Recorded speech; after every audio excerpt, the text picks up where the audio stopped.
চাটখিলে পোরকোট ইউনিয়নের ৬ নং ওয়ার্ডে কবির বাড়ির হেনজা মিয়া পুত্র সৌদি প্রবাসীর মীর হোসেন স্বরাজ ট্রাক্টর গাড়ি বিভিন্ন কৌশল অবলম্বন করে নিয়ে যায় পার্শ্ববর্তী কানাইয়ের বাড়ির মৃত হোসেন আহমেদের পুত্র জহির উদ্দিন।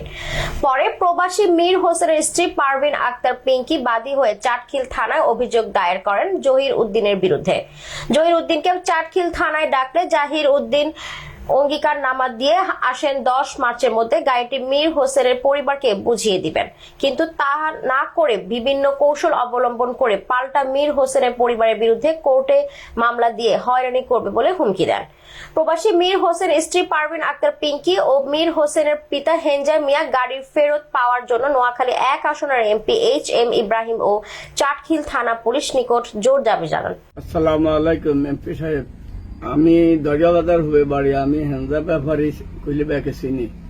এখন আমার এক ছেলে একখান গাড়ি কিনে দিছিল এক লোকের করি খাইবার লাই আর আমার ঘরে কিছু দিবার লাই।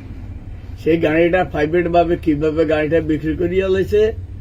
এখন আমার ছেলে থানায় মামলা করছে, বউ মামলা করছে, করার পরে যে 10 দিনের সময় নিছে আমার গাড়িটা ফেরত দিবে, এখনো দেয় নাই। এখন আমি আপনার কাছে সাহায্য চাই।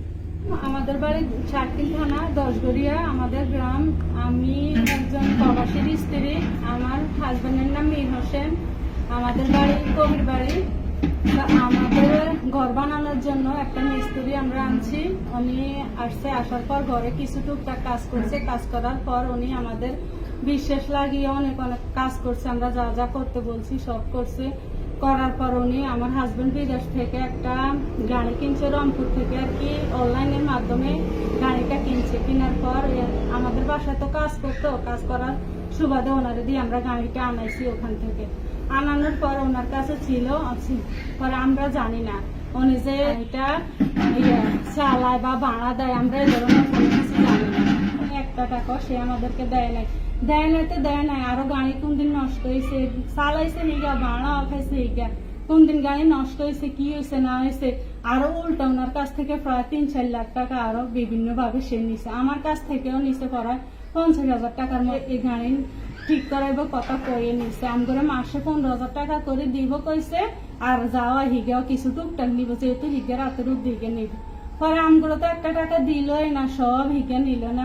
আমগের আব্বু ফোন দিছে, কয় এমনি জয়ের তুই গাড়িটা কিরে, তুই আমার গাড়ি এমনি চালাস, আমার 1 টাকা দেস না, গাড়ি দিয়ে তুই চালাস। পরে কাকা কই আমি গাড়ি চালাই। পরে একজনের বাড়ির কাছে রাখছে গাড়ি, এটা আমরা দেখছি অনেক 2-3 মাস গাড়ি এটা ওখানে আসছিল। পরে হঠাৎ করে রমজানের 10 দিন আগে আমরা দেখতেছি গাড়ি এটা নাই। না থাকার পরে আমি থানার মধ্যে একটা অভিযোগ দিছি যে স্যার এই আমার গাড়িটা ফিরিয়ে দেন। পরে হিগের থানার মধ্যে হিগে নিজে নিজে যাই থানার হাজির হয়েছে। অনেক পরে হেতারা হিগেরে কইতেছে যে মুখের গাড়ি এমনি তুমি গাড়িটা দাও না, কিলে এই। পরে হিগে স্বীকারোক্তি হয়েছে যে গাড়ি আমাদের গাড়ি। হিগে যাক ভুল করছে, অঙ্গীকার নামায় সই দিছে, হিগের হমন দিয়েও আসিল ওই জায়গার মধ্যে। পরে সই দিয়ে হিগে কি করছে, কইছে গাড়িটা আম করে দিব 10 দিনের মধ্যে। 10 দিন যাই, পরে আবার কিছু 25 দিন পরে দিব। 25 দিনের মাথা এখনো কোনো গাড়িও দেয় না, কিছুও দেয় না। আর বিভিন্ন ভাবে হুমকি ধমকি দিই সে একটা হয়রানি করতেছে আমাদেরকে। উনি হচ্ছে অসুস্থ, বুঝছেন, ওনারা নিয়ে আমার এমনিতেই খুব একটা টেনশন। ইব্রাহিমের ভাইয়ের কাছে আমার আকুল আবেদন, আমি যেন আমার এই গাড়িটা ফিরে পাই। আমি শুনছি উনি খুব ভালো মানুষ, উনি খুব ভালো। তাই আমি ওনার কাছে আমার দাবি, প্রশাসন সবার কাছে আমার দাবি যে আমার এই গাড়িটা যেন ফিরিয়ে দেয়। আমার হাজবেন্ড এই গাড়িটা নিয়ে খুব অসুস্থ, আমরাও এই গাড়িটার পিছনে খুব দৌড়াইতেছি, আমরা যেন এই গাড়িটা ফিরে পাই।